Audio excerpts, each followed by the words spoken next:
All right, so today we are talking about assumed, and we are going to play around a little bit with ChatGPT's new operator.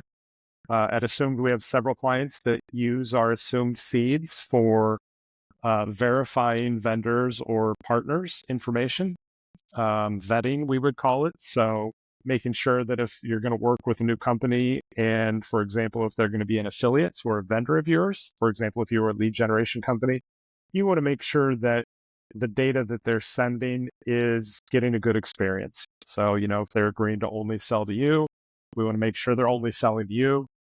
Likewise, if you're sending leads to people, you want to make sure that they are not abusing that data. So that's one use case where you can get an assumed seed and submit it to their lead form. And then within assumed, you can go into the inbox and check and see what kind of contact rates, how many calls, how many texts, things like that they're getting.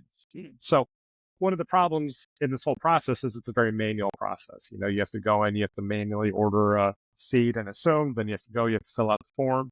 So today we're going to show you with a rough example how you can use ChatGPT's operator to do all of that for you.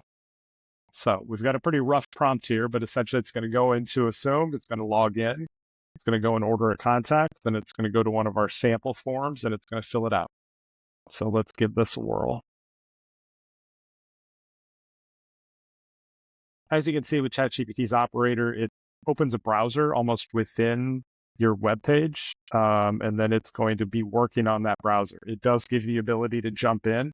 I've been logged in before, so that's why it automatically logged me in already. But if I wasn't logged in, it would prompt me to click on the box and go ahead and log in for it. As you can see now, it's already going through. It's gone to the contacts page. Now it's ordering a contact. Now it's in the shopping cart. Sometimes at this point, it asks me to confirm, but I put in the prompt to go ahead and skip that. So hopefully it honors it. Okay, it's already ordered the contact. Now it's just waiting for it to produce itself. There it is. Next step, it's going to click on the details and copy all of those. And just so everybody's clear here, because this does look like a video, this isn't a video at all. This is real time with operator going through and doing this in its own browser just based off of that prompt that I had entered above. So we're using a real assumed seed here, but we're using the assumed seeds that do not have a phone number. So I'm just using a hard-coded 555-1212 number for this example. So again, with a simple prompt, we already went ahead and had it go to a website, and it's figuring out the form fields and matching up those contact fields from the assumed seed with the form fields. There you'll see it pick project, which I coded into the prompt, and then it's taking the zip code and the address from the assumed seed. This form is a testing form, and it pre-fills just some demo data there for our own internal testing. So the ChatGPT operator is going to overwrite those test fields, those test values with the actual assumed seed fields that it just produced.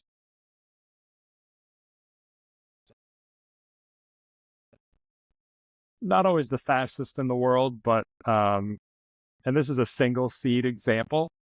I just want people to kind of think past the box here and think, well, what if I had 50 vendors or 150 vendors?